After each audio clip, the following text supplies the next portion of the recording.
Welcome to our new product demo video. In this video, we will walk through the process of creating coding assessments in Xobin. Let's kick things off by heading over to Xobin's dashboard and clicking the Create Assessment button. Once you're on the assessment creation page, hit Create from Scratch to jump into building your assessment. On the left side menu, you'll see a variety of question types, from MCQs and coding to subject assignments, and a brand new type called typing. For now, let's focus on the coding section. Here, you'll notice a programming language toggle. Go ahead and click that, and you'll see a list of programming languages available within Xobin. Let's pick Python for this example. Now, by default, 5 questions are added, with a time limit of 70 minutes. But if you'd like to customize things, you can easily adjust the number of questions for each difficulty level: easy, medium, and hard. Just click the button to open a modal where you can set the number of questions for each. Once you're happy with your choices, hit Save. Now we've got 3 questions, one for each difficulty level: easy, medium, and hard. You can also tweak the timing.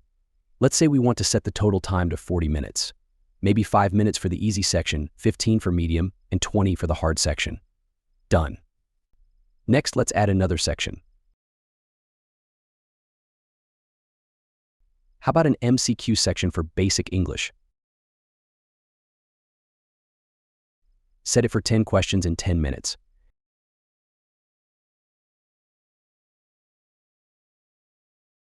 You can also rename the section, let's call it Basic English. Now we have 2 sections: Python coding and basic English, with a total time of 50 minutes. Let's set the cutoff to 50% and give our assessment a name. How about Beginner Python Coding Assessment? Once everything looks good, hit Create Assessment. Now that the assessment is created, you can configure some additional settings like a welcome message and other proctoring options. After that, you're ready to share the assessment. You can send candidates the open link or invite them via email, either individually or in bulk. Now that we've created an assessment, let's take a look at how the reports would appear for the coding assessments. Once a candidate finishes the assessment, click the View button to check out their report. This will take you to the Reports page, where you'll see a list of candidates and their overall scores. Click View Full Report to dive into a detailed breakdown of the candidate's performance. Here, you'll get the candidate's overall score, percentage, and whether they're qualified or not.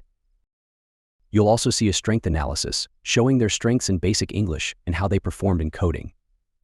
The performance summary gives a quick snapshot of their scores, and the section overview will show how they did in the Python coding section. For example, this candidate scored 60% and completed the section in 5 minutes. You can even watch the candidate's code in action. Just click the play button on the editor, and you can adjust the playback speed to 2x or 3x for a quicker review. Below the code, you'll see the input, expected output, received output, and the test case status. In this case, the candidate passed all test cases for the first question. Moving on to the second question, the candidate passed all the test cases here too. However, there's a third question that the candidate didn't attempt. Now, let's check out the basic English section. The candidate completed all the questions here as well. As you scroll down, you can see the overall log showing exactly how the candidate moved through the entire assessment. And that's how a coding test report looks in Xobin, with all the details you need to assess your candidate's performance. Want to try these assessments to identify your ideal candidates? Simply visit Xobin.com and book a personalized demo today. We hope you enjoyed our video. Please like and subscribe to our channel and hit the notification bell so you do not miss our new videos, as we will be bringing more product demos in upcoming videos.